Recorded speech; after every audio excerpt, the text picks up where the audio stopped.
কেমন আছেন আপু? আছি ভালো। ভালো নেই? হ্যাঁ, আছি মোটামুটি। আপু বিয়ে শাদী বসবেন? হ্যাঁ, বিয়ে-শাদী বসবো।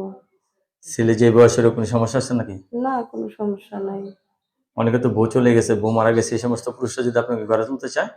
হ্যাঁ, সমস্যা নাই। যদি আমাকে ভাত-কাপড় দেয়, ভালোভাবে রাখে, তাহলে বয়স যাই হোক কোনো সমস্যা নাই। কোনো সমস্যা নেই না? এখন কি একাই থাকেন না বাবার বাড়িতে থাকেন?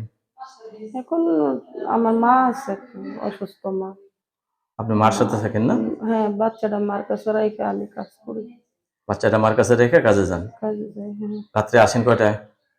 এই তো আসি, সকাল ৬টা বাজে যাই, দুপুর ১টা বাজে আসি, আবার ২টা বাজে যাই, রাত ৯টা বাজে আসি।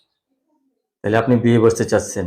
হ্যাঁ, দর্শক, এই আপু অত্যন্ত একজন ভালো মানুষ। তো আপু স্বামী নেই, স্বামীর সাথে ডিভোর্স হয়ে গেছে, সে নতুন করে সংসার করতে চাচ্ছেন, ঠিক না? হ্যাঁ, হ্যাঁ।